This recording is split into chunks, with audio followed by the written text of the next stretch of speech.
Yep. And another one. Good dub, Dallas. Good dub. I said this on Twitter and I mean it. If getting whooped like that by Denver bring that out of Dallas, we need one more of those Denvers before the playoffs. I mean that too. I ain't scared to say it. Some people scared to say that. I ain't. Nah, bro. This is the game to where they put it all together. We got a lot to talk about, man. Let's go.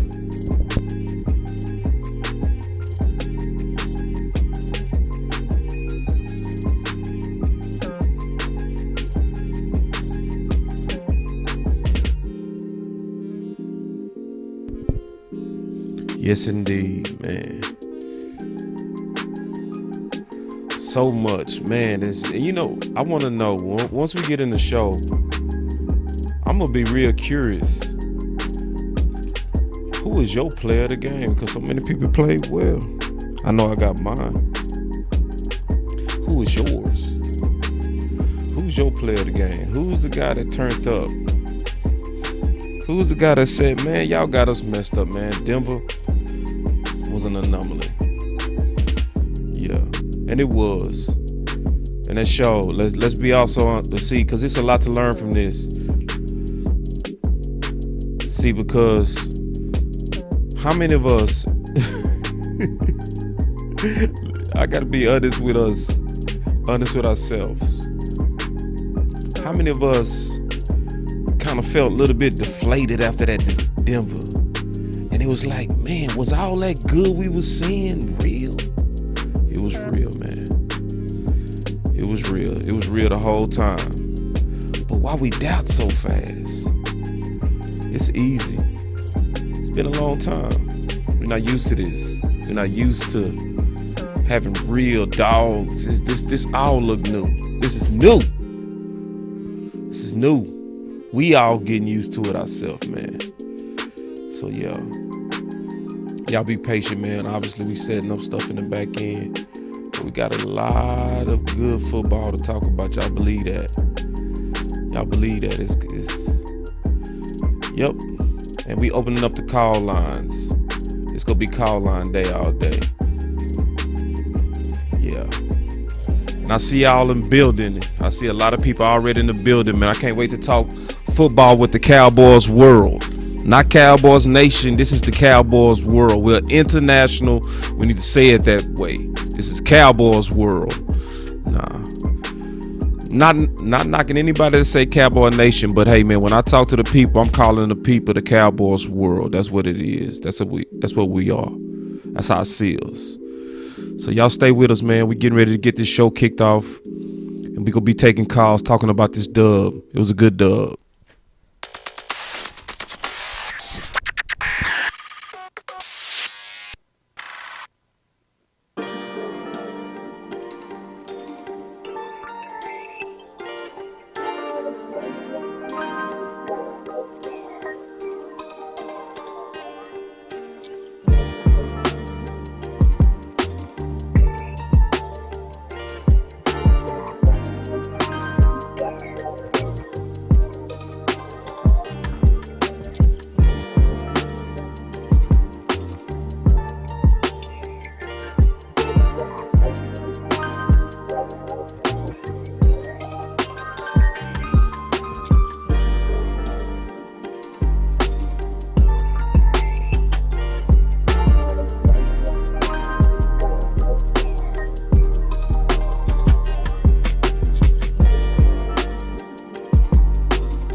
Ball out.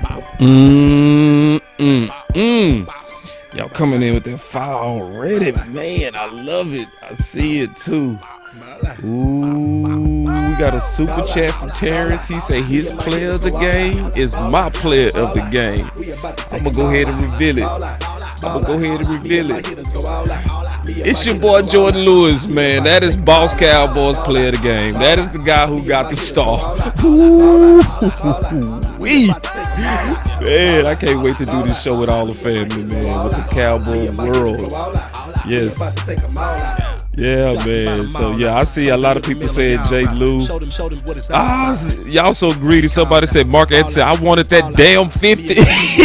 Ooh, I love it. Oh, I love it. Jessica, she got 25 players of the game. She said AB, MP, Diggs. I told y'all. I know that's right. You did. Yeah. And then obviously Daryl say, Lamb, turn it up. Boss Cowboy. Let's go. Yeah, man. Oh, man, what a dub. Oh, somebody say, Boss, I may need for you to run that Kool-Aid clip because I'm back to sipping myself. Ooh, yes. Because a game like this shows y'all the Kool-Aid is real. Yes, and my boy Terry said, great minds think alike. Yes, J. Lou was the player of the game, bro. Oh, and Tom Brady took an L Keystone. Oh, yes. I'm starting the show with the clear out views, man. Oh, man, J. Lou's like, listen, y'all gonna put some respect on my name. Me and my hitters go all out. Ball out. All right. Here we go. Time to party. Me and my hitters go all out. We about to take them all out.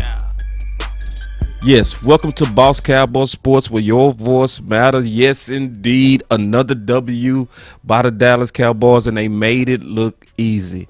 Hey, we not gonna play no games. I think we just need to get right on those phones. That's what we gonna do right now. I ain't gonna tease y'all, but first and foremost, I want to know who is your player of this game. Who is the person that turned up? It don't have to be mine, because I told y'all who my player was.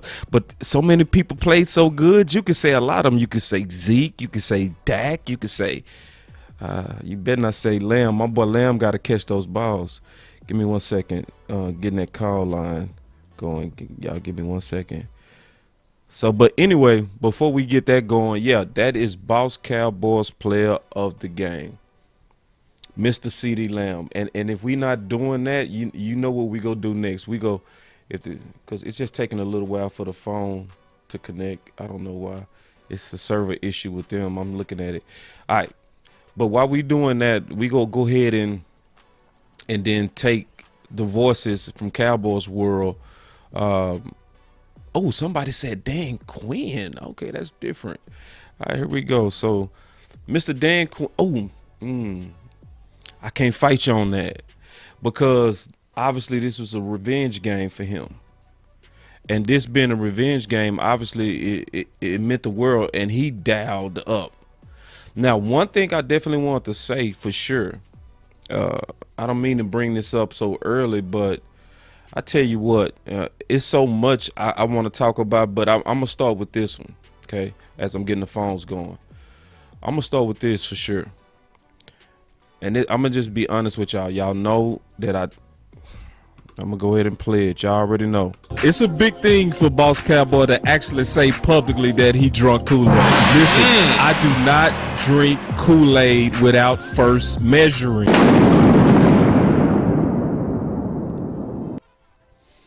Yeah, so the Measure Kool-Aid statement of today is, every time I watch Micah Parsons play off that edge, the more that it makes me just go so back and forth with what's best on how to use him, because he's a baby at both positions, but he's just so natural off the edge. Like, he is, man, like, this guy don't even play that position.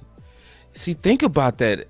He don't even play that position, but every time you put him on edge, he is elite. And this is not against bums. Yeah, you can say that his first couple of games, but you can't say that with Lane Johnson.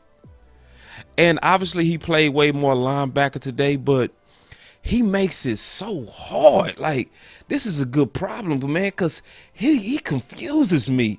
Because it's like, bro, are we looking at Von Miller? Are we? Is that what we looking at? Are we looking at Von? Yes.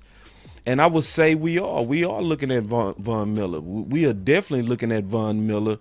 At first, anybody saying that would have been laughed off the school bus. But it's so obvious now, man. It is way too obvious that this dude off the edge is a monster. And he's a monster linebacker. It's like, but he is, can I just be honest? I'm going to be honest. He's more of a monster coming off that edge. Man, he turned that corner so fast today, it scared me. It real life scared me. Like, God, dog. Like, just we gonna have to recap and show the limited times that they use Michael Parsons coming off that edge. It was phenomenal. It wasn't just good. It was phenomenal. I mean, just, so I'm gonna go back to the chat in a minute, but that's my first thing I really wanted to bring out is just how it's so hard to know what to do with Mike.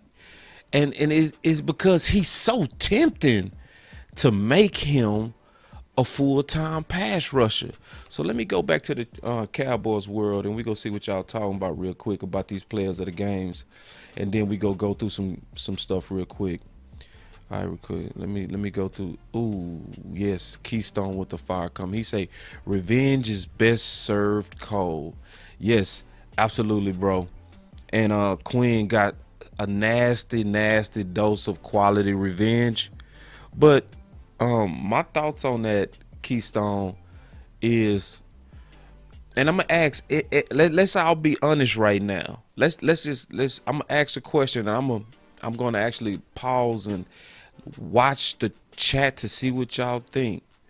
Would y'all take another Denver type L to bring out the anger of this type of Cowboys team? Would you? That's what I want to know. Would you take an L like what we took from Denver in order to get this style of Cowboys going into the postseason? And I'm going to be all the way honest with y'all. I would. Because these guys was complete today. This was a complete W, 100%. No, just a special teams, offense, defense, literally all of it was amazing. Y'all give me 1 second to see what's going on with my phone. I'm gonna have to restart and give me a second. Y'all give me 1 second. I'm gonna get off of it and come back. So let me see. All right, anyway. But yeah, going back to Cowboys world, when I look at what y'all talking about, yeah, my boy Keystone say, I would, yes. Because they was locked in. Ray T said the same thing. He said Cowboys were locked in at all facets. Yes. Yes. And see, this tells us obviously that the Denver game was the anomaly. And my boy Quincy said, I hate losing, and I agree with you. And that's why I'm saying from the bigger picture. That's why we got to look at this from a bigger picture. Like from that single game, we all hated that feeling. But what does it feel like when you see the response to the Denver? Because it was almost like they came out. They came out like we want to. My best way to put it is almost like when you kind of grew in swag or grew in handsomeness or beauty or whatever. People that shot you down, you want to revisit that. You know what I'm saying? You wanna get a chance to get your shot again because this is the real me. The person that you shot down, that wasn't me. No, this is the real me. So what they faced with Denver wasn't the real Dallas. That was a banged up, unfocused, young Denver that wasn't on note. Real quick, so we got the OC in the building. I'm glad he in the building because that's gonna give me some time to see what's going on with his phone. But what's up, OC? What's up, boss cowboy? How you doing, man? So y'all caught me in the middle of living life this Sunday afternoon, man. Cowboys roll, man. They beat the, I don't even know what to say. They beat the mess, the mess out of the Falcons. That's the best way I can say it. They beat the Falcons like they came in at midnight and tried to steal all the money off the safe, man. They beat the snot out of the Falcons in every phase of the game. And you know what? I was really glad to see it, boss cowboy. And I'll tell you, man, this is the indication of a really good football team. Yeah. This is how you bounce back, man. This is how you deal with a disappointing home defeat last week. You come out, man, and I love so many things about the game, boss cowboy. I really can't just describe it all right now. I'll give you my two highlights, man. Defense playing sound and sound game plan and great play calling by Kellen Moore. Oof. Great play calling. Boy, way to recover, Kellen. Way to mix it up. God. Way to mix it up. You know what I'm saying? Yes. Because this is what I said. And this is what I said. This is why you need to watch Boss Cowboy Sports. Don't forget to hit the like button, man. Hit the like button. Like, share, subscribe. Don't forget to turn on your bell notification icons for the latest and greatest in Cowboy sports and news. So listen, here's the deal. Kellen Moore mixed the Tampa Bay and he mixed the Minnesota game plan. And that was the key because we had, what do we have? Screen passes, right? Out to CeeDee Lamb, to Pollard. Power run game, right up the gut. And I'm glad he didn't abandon the run because even on the 3-yard gains, boss cowboy, even on the 3-yard gains, it was good because we softening you up for the kill. And that's what we did all game long, man. Great crossing routes, great mixture of motion with CeeDee Lamb, keeping the defense honest. You can't press a man if he's going in motion. You can't press him. So just great job by Kellen Moore. Also, because I got some stuff I want to talk about. 52. Yeah. I'm not gonna talk about that first. Shout out to the tackles. I mean, the shout out to the tackles. Shout out to Coach Philman, man. Yeah, and you don't got to be in the car, man. That outside shot was amazing, bro. I mean, I was loving the outside shot. I actually got to go to my kid's next little meeting, man. So that's why I'm in the car. So Okay, cool. But anyway, yeah, man. Now, shout out to our tackles, man. Like both of those guys had a much better game, and here we go again. It looks like what looked like tragedy last week is working for us, as long as we give the guys time. Like, what's your thoughts on the tackle play? And then I'm gonna go to the chat because for whatever reason, the server's not connecting. The media service not connecting the phone right now. But go ahead. What's your thoughts on the tackles?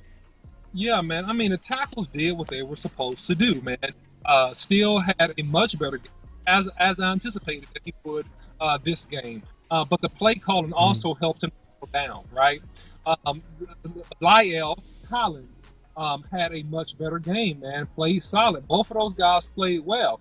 This was a team that had 11 sacks. This is a game that I would be scared out of my mind if they didn't play well. You know what I'm saying? Yeah. So I would think that they will play well. They did exactly what they were supposed to do. They took care of business. They beat really a team that's almost ready to quit on the year, man.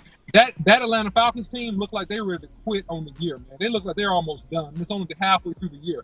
So they beat up on a bad team. That's what good teams do, man. So they took care of business, man. I was very proud of them. Obviously, we'll get into the tape breakdown. You know, I haven't seen it at a granular level, at a very detailed level, but just from a game view, they look pretty good. So, well, you already know what's coming from me. You already know. Because look like both the tackles are starting to trend back up. Obviously, this wasn't like an optimum test for neither one of those guys. But, hey, you want to see them perform better than they did. So, Let's go and talk about it right now, man. Is we still seeing the same things out of Connor Williams, holdings. Man, and Connor Williams, man, God bless his soul, man. I ain't mad at Connor. Connor is just a junkyard dog. Connor's like, forget you. You ain't gonna beat me. I'll just hold you. I ain't gonna Yeah. let you beat me. I ain't gonna let you get one over. I'm just gonna hold your butt. And it's the same old thing until you get into the playoff game and you like third and goal going in on the 5-yard line, and he gets called for holding against a Dominican Sue or Aaron Donald. Now you care a lot about it. But we've been sounding an alarm on this all year long, man. At some point, they got to deal with it, man. Look, whenever Smith is healthy, you definitely want to look at it. I guess I'm gonna die on that mountain saying this, man. Look, you got to look at, man, who is going to be the best 5 going into the playoffs when you play against the tough teams, right? Because really in the NFL, man, it's a game of attrition. It's a game that where you're supposed to beat the bad teams, but then you really prep and practice for those tough games, because those are the games that you're going to have to win to advance in the playoffs, man. So, yeah, man, it's bad. It's bad, boss. What you got on that? Yeah, I mean, back to this conversation again, left guard, because I was concerned after Denver for Leal. I was very concerned because I was concerned with him actually getting pushed by smaller defensive ends. So I was actually getting ready to, me, bro, I'll pull this out quick. I was getting ready to pull out some crow. And I was gonna say, hey man, given the fact that Leal might not be that guy based on that injury, it might be best to go ahead and stick with Connor Williams. I was preparing myself for that. I was gonna do that openly with no problem. But then you get a rebound game and you start seeing the improvements in Leal, which then opens up the conversation that we had in the beginning. Like, best 5 is real. I don't care what nobody say. Best 5 is real. And see, it's easy to ignore those holding calls now. But see, remember, we're going to be playing Tampa in the playoffs. We're going to be playing the Rams in the playoffs, not Atlanta. So right. since we're going to be playing it like real competition, we got to imagine what's going to happen when real competition show up. And the fan base, people that love him so much, got to stop coddling the fact that he is not the guy that's the best 5, especially given how good the other guys are playing. Like Steele, like now Leal had a better game on the surface. So I've been talking. What's your thoughts? Yeah, Boss Cowboy. I mean, look, man, this is what I really think. I don't even think he's the best 6, man. I don't think he's the best. I think that Connor Williams is probably gonna be a better lineman than him, man. Yeah, I'm not Connor Williams, Connor McGovern. Yes. So to me, I would have McGovern over him based on what I've seen. Yeah. Just starting off. So to me, man, I mean, at the end of the day, man, you're gonna have to deal with it at some point. At this point, the coaches have what we call equity. In real estate, our business, you have equity, right? That means you got money in your house, or you got equity, sweat equity, or financial equity. I mean, you put something in, right? You've shown some results, so we got to trust you a little bit. And so I think this is where we are with the coaches, man. We got to trust them a little bit, but we also got to see that, man, as we get deeper into the playoffs, man, or go get into those first round games, it's going to be an issue. I don't think, Boss Cowboy, it's going to be an issue near the end of this year in terms of come out of the NFC East, because we're going to win that going away. No problem. We're going to win the NFC East going away, barring some massive injuries, boss. We're going to win the NFC East going away, no problem. The issue is, to your point, getting into the playoffs, and what do you do with that? And I think that, man, yeah, if you got a healthy T. Smith, you got to look at it. And especially your last few games, you got to play with it. Put Collins down there and see the result, man. Play with it in the real-time game situations and see what you got. Right. Yeah, and you know what? This is the good thing, OC. This stuff will go work itself out. Like, I know it's a lot of debates and stuff that happen on the best 5 and all that kind of stuff, but film don't lie. And film is going to sort this whole thing out. This whole thing will be sorted out. And so, and I'm gonna tell y'all, I had a feeling though. I'm not lying. I'm not capping. This is true. All right. I had a feeling that Dallas was gonna come out like this. Cause see, I was at Cowboys Experience this weekend and I had a great time. I mean, I got an interview with one of my favorite players, Jay Novatek. If y'all haven't watched that, man, boy, that was oh, Chase Young tore his ACL. We gonna talk about that. But see, I had a feeling this was gonna happen because I saw Michael Gallup, right? And I was watching Michael Gallup, and you see he's always smiles. When I promise you, he is always smiles every time you see him. He is the most professional guy you would ever meet in your life. Michael Gallup was like so game face this weekend. He looked angry. It was almost like, man, I want to get out of here because I'm ready to play. And I was just watching him. He had a major game face the entire time at Cowboys Experience. I'm talking about no smiles at all the whole time. And I said, I expect a super game from him today. And if his face was a reflection of the team, expect violence and anger versus Atlanta. And they did that. Yes. They yes, did that. Yes. Yeah. Man, Yeah. let me just go ahead and just jump out here and say this, man. Man, Micah Parsons is a Pro Bowler, dude. Micah Parsons, bowler, man. This dude's a machine, man. I mean, I want to know, and I got to do some fun facts on this. I got to take some time and do this between today and tomorrow, our next show. Like, what's the percentage of the time that Micah Parsons rushes the passer and he actually gets a sack? Ooh. It has to be one of the highest in the league, right? From the time that he actually rushes and gets the sack, he's making plays all over the field. This dude got over 60 tackles. This dude got 6.5 sacks, rushing part-time. So I said this. Rushing part. OC, you said that so fast. The OC said this. I said if you rush this guy, I said it when we drafted the kid. If you rush this guy, he's a double-digit sack guy. I said part-time, he's 10 to 12 sacks. Full-time, this dude is a 14 to 17 sack a year dude. Oh my. That's why to follow Boss Cowboy Sports, man. And follow your boy, the OC100 on Twitter, too. But follow Boss Cowboy Sports, man. YouTube, Twitter, Instagram, Facebook. And, hey, listen, man. This guy's a playmaker machine. He's not, okay, it's beyond that he's good as a rookie. He's good, period. He's one of the best defensive players in the league, boss. Yeah. One of the best in the league, man. Undeniable, man. Just a freak of nature, man. Just a once every 15, 20-year type talent, man. Awesome. And listen, bro, because you wasn't on when I was talking about Michael Parsons. Bro, like he starts the debate. I try to get off the debate. He starts it again. Whenever I start thinking, yeah, let him go ahead and slow cook into linebacker. Like, this is the key part that the OC said. Let me put it on the OC. I'm going to try to say it slower than him. Yep. A part-time pass rusher with 6 sacks.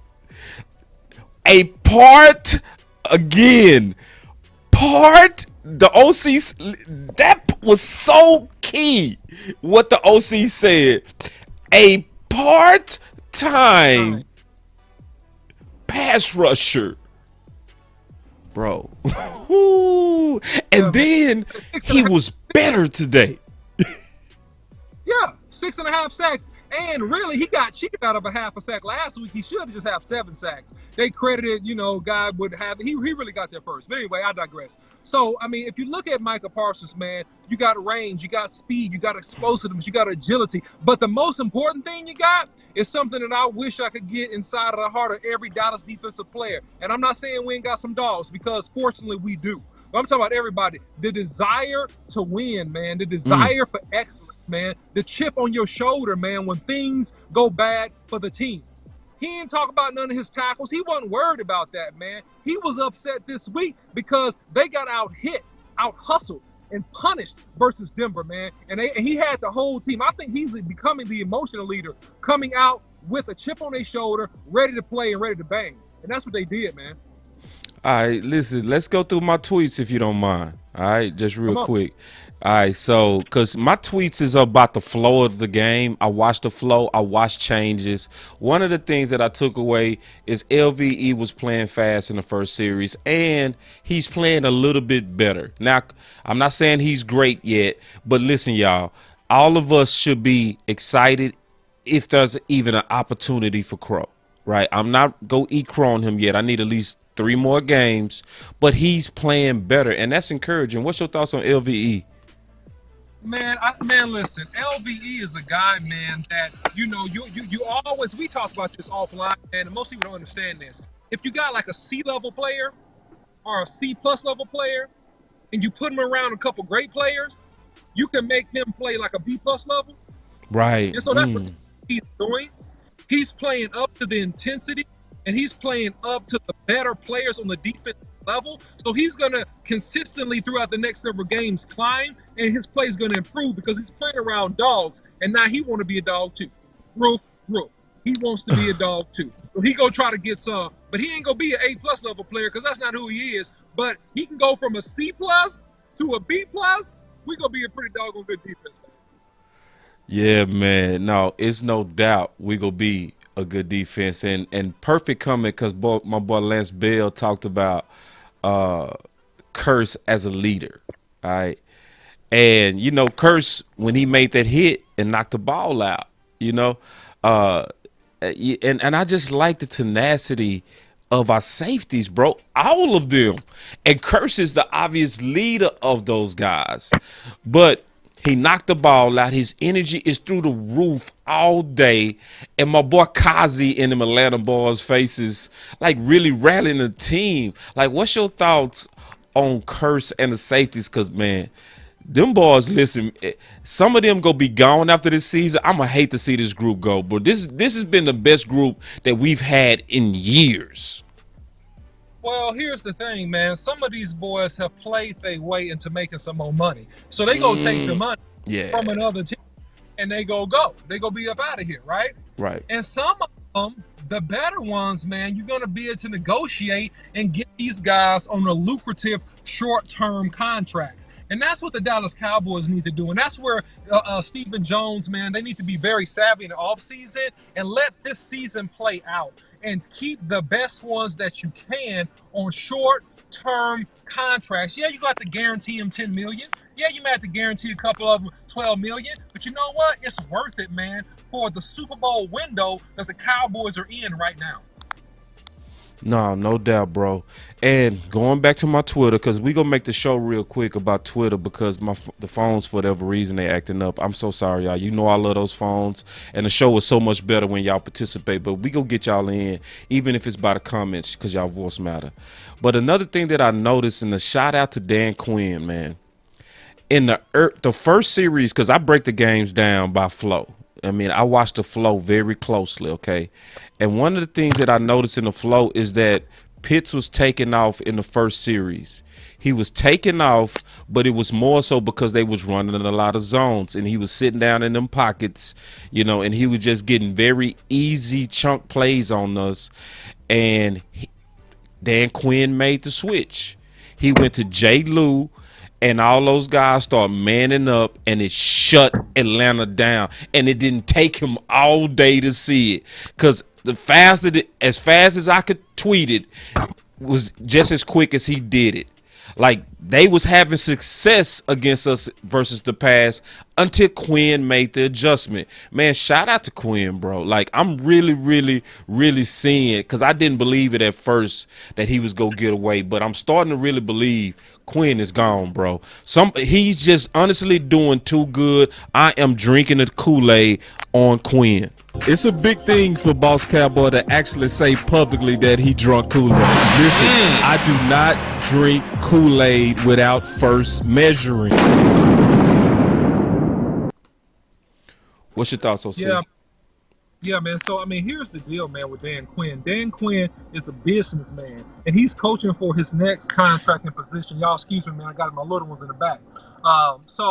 Hey, the deal is this, man, is that Dan Quinn, if he can get this team to an NFC championship and they can make an NFC championship, I mean, somebody's going to give Dan Quinn another opportunity. Now, this is what I think Dan Quinn will do. Because he got a good short-term contract with the Cowboys, I think that we got him for at least another year. But if he can put together 2 years of great defensive signal calling, man, he's gone with another head coaching opportunity somewhere, man. So it depends on how deep the Cowboys go in the playoffs. Now, if we win a Super Bowl about Cowboys, all bets are off, man. Half the coaching staff is gone because Right. that's how the game is. And these guys will get brink truck contracts from some other team that wants the sauce to be a championship team, man. So that's where it is. Yeah, that's what it is, man. I agree with you 100%. And I talked about this earlier before you got on the show. And you already talked about Kellen Moore, so I'm not going to revisit that. But Jay Lou, ooh, wee, what got into the little homie? Man, the guy just, making plays on Pitts, man.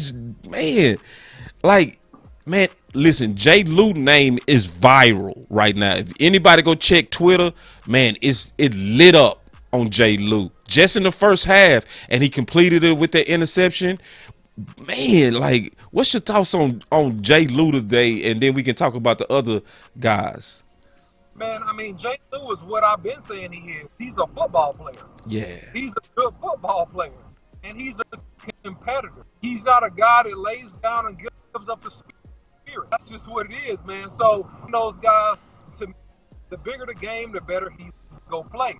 And you hungry for snaps because you're rotating in, you're rotating that. They got this guy playing, that guy playing. Your snaps are not guaranteed. You get an opportunity to play in the big versus the number, what was it, 4 or 5 draft pick? And man, you show man that you worthy of the money they gave you this offseason, man. So that's where he is. So yeah, and it was a good game by the whole secondary. And I'm gonna ask you, I'm gonna put you on the spot. I don't know if I asked you this. Have you eaten crow on Anthony Brown? Because I know you said it was gonna be 4 games. Yeah, I'm eating crow, man, because he's playing with confidence, man. He's balling, man. He's competing. He's making plays on football, boss Cowboy. He's doing everything pretty much that you want him to do, man. Playing that cornerback position, man. If I said anything bad about him, I'm just being a hater right now. I'm just straight being a hater. Right. And then I would be just being biased, right? That makes me guilty of actually being biased, right? Right. But I'm not. So I'm eating crow, man. The dude's balling, man. Al Harris, man, shout out to him.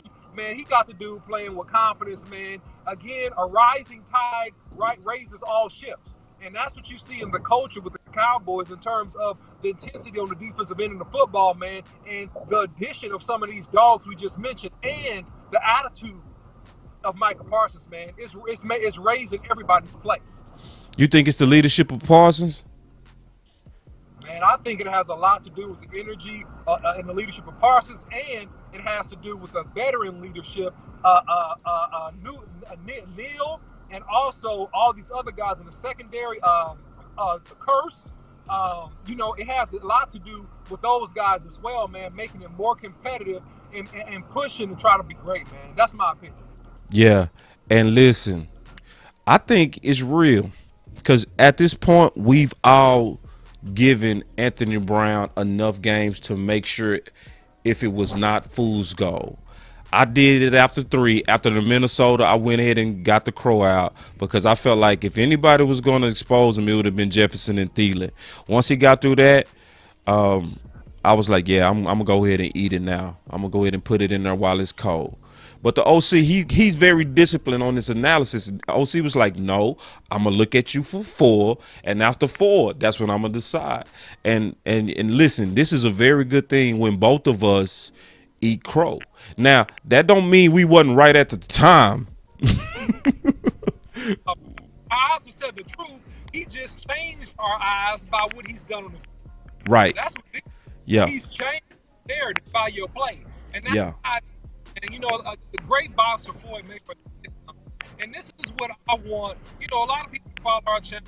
Some people that troll us, and people that have you to consider. This is what I want you to consider, right? You can't talk your way. You gotta play your way. That's what Floyd Mayweather said, man. Versus big fighters, man. When he fought big fights, man, he said, "Look, man, you can't talk your way. You gotta fight your way. So you can't talk your way and want to make somebody king or make somebody good or make somebody fit for a great position when their play has shown otherwise, right? If your play shows that you are of that caliber, then hey man, here at Boss Cowboys Sports and OC, man, I'm gonna give you all the credit and praise in the world. If your play shows otherwise, I'm also gonna state that as well. Yeah, and to your point, man, shout out to Coach Harris. Good job, Coach. Great job, Coach. The unit is better because of you. This is a totally different Anthony Brown. Nobody could bring out this Anthony Brown, but you brought him out. And I'm very happy for the work that you're doing as well as what he's doing, because it's more so the work that he's doing. And he's making it hard. Obviously, I lobbied for other people to play above him, but it's the best thing in the world. It's the best thing in the world when, like you said, OC, you can't talk your way out of it. He playing himself out of it. And if he stay like this, the way that he's playing, he go mess around and be from one of the hated to one of the favorites. It's all about how he finished, though. Keep going, Anthony Brown. You definitely on the right track. I do also believe that it's real. I think it's real. I think his confidence is real. Let's talk about Diggs. All right. Let's talk about Diggs. Man, Diggs is a ball hawk, man. This guy, hey man, he give up a couple passes, but man, if you make a bad pass, if you put the ball off of a receiver, or if he's lagging on an underneath route, he's still get it, man. And so on the back pass by Matt Ryan, man, he came up with another interception, 8 INTs of the year, man. NFL, man. He's an opportunistic playmaker, right? Not perfect, but opportunistic playmaker. But before we fully talk about Diggs, man, I do want to point out something I think is important in talking about Al Harris and talking about the culture of the secondary balls. Did you notice you did see Kelvin Joseph playing some in the slot? Yes, I did. You saw some saying he's an equal opportunity promoter. So if Kelvin Joseph can handle his whenever he gets some reps, he will get more run too. So I just wanted to point that out, man. I liked it. It was good to see. And somebody asked, boss, what would Stephen A say about how we're playing last week? We eat crow, and this week we served up crow to all the haters. Well, to be honest, Stephen A really don't hate the Cowboys. I'm gonna be all the way honest with you. He loved the Cowboys. The Cowboys is really his favorite team because the Cowboys has built his brand. So that's an act. He loves us. Like love. He goes to, I guarantee if you went into his room secretly, his drapes are Cowboys, his bed set is Cowboys, because he's the antagonist to the Cowboys, and he became the face to be anti-Cowboy. So if you're looking for him to eat crow, he's not. He's gonna go deeper down into his character, which is supposed to be a Cowboy hater, and he's really not. So like it's just an act, but it's fun, it's funny, but it's an act. He don't mean it. And I'm gonna tell you what he's gonna say. He's just gonna minimize Atlanta. That's what he's gonna do, because they gotta stay in character. But I don't even watch them, bro. I'm gonna be all the way honest with you. I don't give them no views because I talk real Cowboys and real football. I'm not into the, pseudo shows. I'm into real talks, real debates on what makes us better. So anyway, but I want to talk about Diggs real quick, OC. Because yes, Diggs is a ball hog, but say, man, Diggs is loafing sometime, bro. It's like, I gotta be all the way honest, bro. I can't lie. You know what I mean? There are times to where he is just getting a little bit too lazy on his technique lately. If the ball is in his direction, he go make the play. But if anybody, like, there's another gear in Diggs, and it has to be his discipline. Because right now, it's a real argument that Anthony Brown is covering better. And I'm just talking about coverage. The better playmaker and ball guy is Diggs. But come on, man. Like, on some things, bro, you got to tighten up a little bit. Now, some of y'all the Diggs defenders gonna come in here and think I'm hating on them. No, I'm not. I'm looking forward, because I know once we get to the tournament, the stuff you getting away with now, you're not going to get away with it when it's Tampa. You're not going to get away with it when it's the Rams and it's Cooper Kupp and it's OBJ and all them balls sitting over there. It's just small discipline things that I want him to correct to add to that ball hawking skill, and that's gonna really take us to another level. Yeah, boss. I mean, you're absolutely right about it, man. I mean, versus good receiver, man, he's a very successful double move because, man, he likes to peek and cheat, and he doesn't give as much, in my opinion. He doesn't give as much space as he should at the top of the route. When they're running routes, I would say 6 through 9, and he can get beat over the top, man, and be in trail position. And so, I gave Al Harris praise. I gave Dan Quinn. We've given Dan Quinn praise, but this is a challenge, man. How good can you make digs? Can you be the good parent? And say, hey, look, you do this, but you need to fix this stuff too, because if you do this stuff, you're gonna get beat in real key moments here in the season, right? Or will they be satisfied with the fact that he has all these interceptions and overlook his major flaws, Lost Cowboy, because he's made so many plays in terms of interceptions? What do you think? Yeah, I mean, the interceptions are sexy. They are. And he's amazing at it. The dude caught the ball behind his head. Say, Diggs, in terms of making plays on the ball, he is EA Sports. He's in the game all the way. Like, I have no knocks at all on if a quarterback make a mistake, he likely gonna make you pay at a 90% level. But as an ex-corner, I have to also be honest to where, bro, don't be Marcus Peters too much. Because Marcus Peters was a gambler, and that's why he made plays on the ball, but he also got beat a lot. We want you to be the playmaker on the ball, but we also don't want you to be the guy that's getting beat. You know what I mean? And I'm just being honest. I can see that it's another gear in him that I want to see if, like you said, Ken Quinn and Ken Anthony Harris pull out the discipline gear in Diggs. Yeah, man, it'll be interesting to see, man. I think that right now, just like, and this goes to the conversation again, right? When you're riding high and you're winning, doing what you gotta do, man, do you still go from good to great? And that's gonna be the narrative, right, about what ultimately happens. In my opinion, Boss Cowboy, do you have the narrative and the mentality to go from good to great, to still see that, okay, we can get better here and here, and does the player have the motivation, which I don't know about this Diggs yet. Does he have the personal motivation to strive for greatness or to be content just making a place? I see the strive for greatness. I just think he's a real receiver.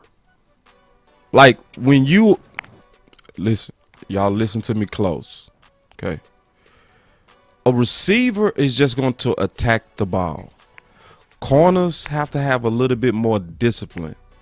Like, in his mind, the ball is just as much his as it's the other guy. So what he does, in my opinion, OC, he sometimes can do what we would call exercising bad eyes, to where he's looking too early and he's doing discipline stuff that causes separation. Because if you're looking back at the quarterback and you see him throw it, you also go likely see the guy that you're defending catch it. So it's just little things with him, just little, and it's correctable. But it's who's gonna break him out of that receiver mentality where he develops a tendency to want to peek inside. Yeah. I mean, you would know better than that. I'm gonna defer to you about aspects of his game, but I think that, man, he's on the precipice of really being a special player. And if he can think of those nuances in his game, I think, man, he can be elite for a lot of years, man. My boy Phil Hill in the building. What's up, Phil? And Andre Johnson, my war buddies. Y'all know what I'm talking about. They my war buddies. Yeah, we went to war many times behind these Cowboys in the former days, like many times. They are my war dogs. What's up, fam? All right, yeah, and great comment by Coach Marv, of course. And he asked about the phone lines. I checked the phone lines. They're saying it's a problem with the server, with their server from free conference call. So I guess today we're not gonna have no phone calls until they fix their server. But anyway, and I check after the show and make sure that's going for the next show, Coach. But we still taking comments to where we getting y'all voice out there. So Coach Marv said, D Armstrong step up today, boss. Yes. And I expected it. I did. Because and Armstrong, I expected him to turn up. I did. And also Basham. Basham played good. Now, was he Randy Gregory good? No. But was he super good for a backup? Yes. And was Armstrong really good for a backup? That was top backup ball we saw today. For real. Yes. Armstrong. Manufactor, whatever the word is, French. Woo, man. And this is what I wanted to say too. To that point, OC, I want to get your thoughts on it. If LVE can continue to slowly improve, that's gonna open up Parsons to be able to be trusted to play more off the edge. And if Armstrong, right, and Basham continue to improve, that's gonna take pressure to feel like you have to play him off the edge. What's your thoughts, man? Yeah, man. I mean, Doris Armstrong is a dude, man, that specializes in heart and hustle. Yeah. Basham is an athletic dude, long athletic dude, man, that can create problems, man, just with his speed and agility. And so if they can continue to get better with the reps they're giving, right, in these next 3 to 4 weeks, then, man, we really got something. LVE, if we can get LVE just, consistently running downhill, right? Run downhill and field, okay? Don't run into blocks. Don't do none of that stuff. Don't avoid. Don't be a step late because you took false steps. Run downhill and just commit to just throwing your body into people. If he does that, Boss Cowboy, now we got some real flexibility to your point about Micah Parsons, man, and lining him up off the edge and still doing more of what you're doing. I think that the Cowboys in these next several weeks are going to excel in the pass rush because of 2 reasons. Dorrance Armstrong and Basham continue to improve. And number 2, they master the inside twist game they do very, very well. The defensive end stunting in. Micah Parsons looping around. The defensive tackle stunting out. Micah Parsons up the A or B gap. Doing things like that in a calculated way is really what's going to make the difference in terms of the Cowboys getting pressure versus good football teams, man. That's how I see it. Man. And man, we got 2 good comments. Keystone said Tristan Hill was impressive today. Yeah, I did see the usual what's built into him. He is truly still in his bones, in his heart, a Rod Marinelli guy. You would never have to teach this man to hustle. You would never have to teach him to fly to the ball. I think he was okay, but I think it was good for a first game. I do think it's another gear I want to see from Tristan. But what I did love is he is never gonna change. He's gonna always be that guy that's hustle, Mr. Hustle Man to the ball. What was your thoughts on Tristan?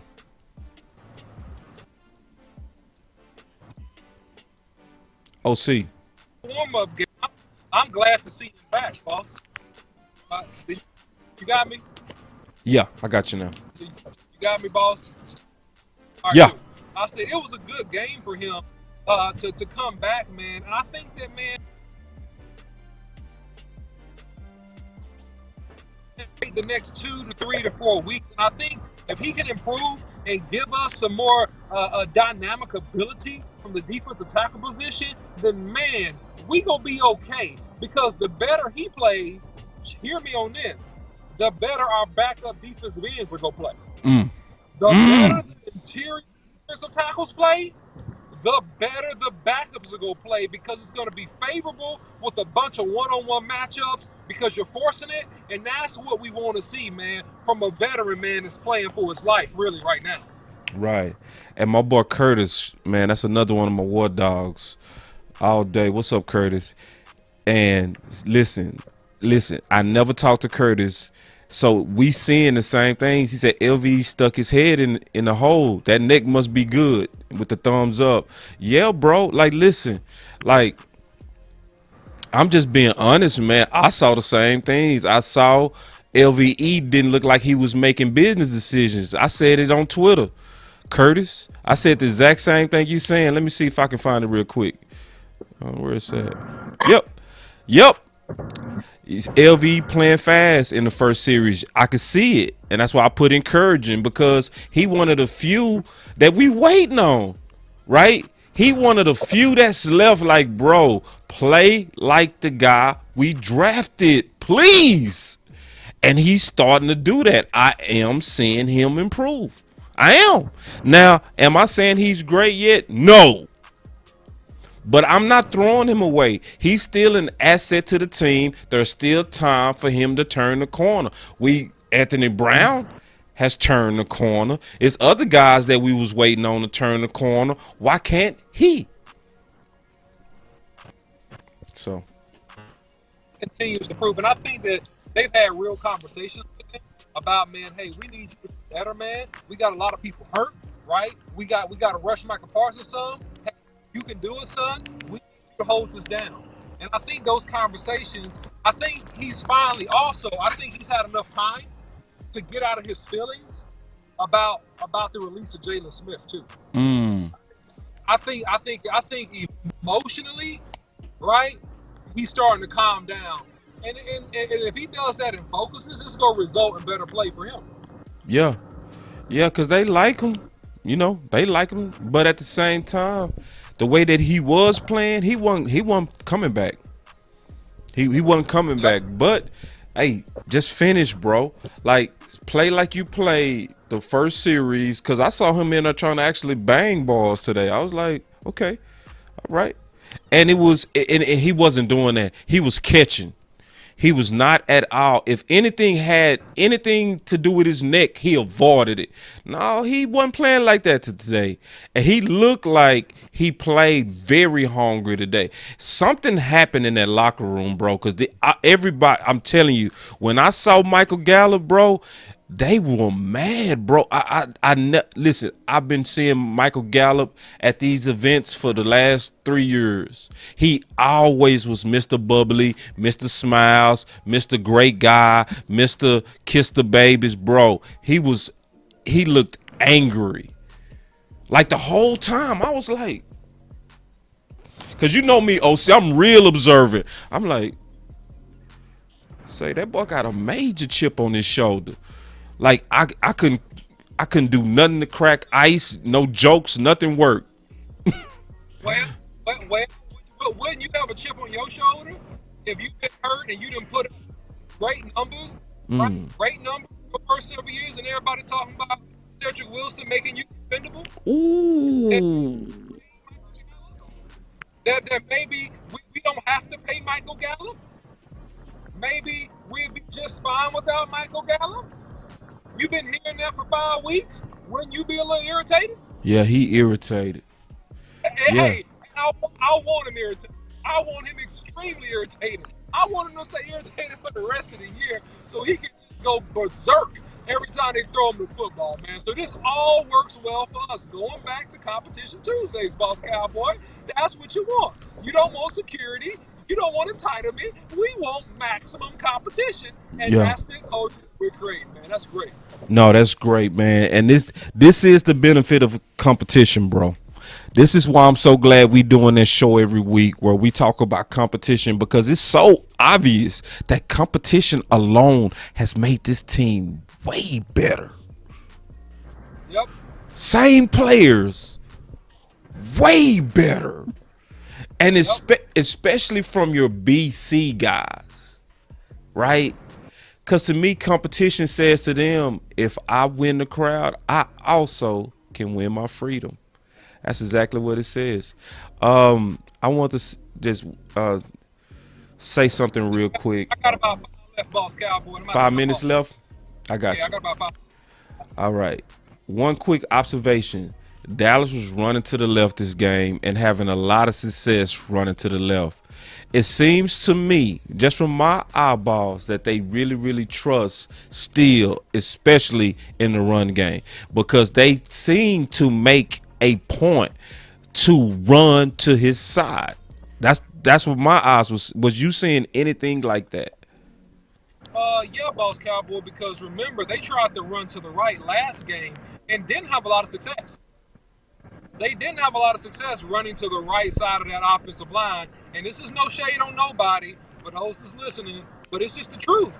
We didn't have a lot of success running right.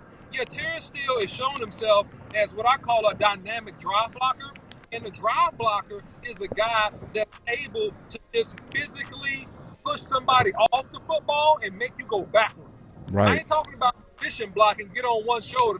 That's zone, right? That's cutoff blocks. And he's great at cutoff blocks. As a matter of fact, he's too good at cutoff blocks. Fieldman got to make him slow down because he overruns cutoffs. Like, he's supposed to cut you off from going to the right. He overruns you so quickly that you can almost come behind him and make a tackle in the backfield if the running back doesn't hit the hole quick. And so that's the thing with him is that, man, he's shown dynamic strength at the point of attack, Boss Cowboy, and they gonna continue to run behind him, and they should, because one-on-one versus anybody in the league, especially if he was in, he's gonna handle business, man. I trust him. Got you. Before you leave, let's get your final words on this. I said this as one of my final tweets of this game. This was Dallas' best game so far. # complete. Yeah, man. I mean, look, when you beat a team from pillar to post, and that's exactly what they did to the Atlanta Falcons. They beat pillar to post, and they quieted any doubts about, here go the Cowboys. Because you know all the Cowboys waiting for the losers. They was waiting for another loss. They was waiting for some type of slide, right? The Cowboys proved to the country, the league, and also themselves that, no, man, that was a fluke. We are really a really good football team. Be hard to beat, man. So I love what they did, man. I don't have much negative to say, man. I can point out some nuanced things, but, man, they played a great game, man, and did exactly what they were supposed to. Yeah. So I will say this. My final words is Parsons off the edge is young Von Miller. Ooh, that's the last thing I want to finish saying, bro. God dog. Competition Tuesday, man, or Wednesday, whenever we do it. Bro, this is it's so hard to ignore a part-time pass rusher doing what he's doing. Ugh. So listen, man, y'all stay with us at Boss Cowboy Sports, man, where your voice matter. Because remember, at Boss Cowboy Sports, we gonna always strive to be loyal, never devoted. We're gonna tell you what you need to hear, not what you want to hear. Sometimes we're gonna also be against what the public is saying, but believe me, we doing our best to tell you what we believe to be true and right. We out.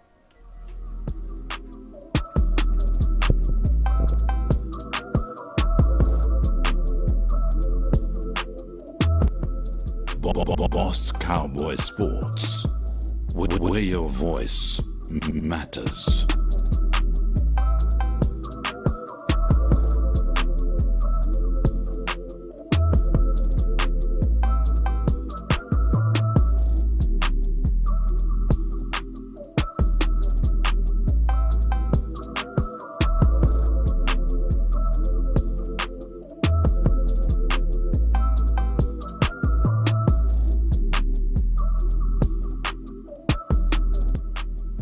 Boss Cowboy Sports.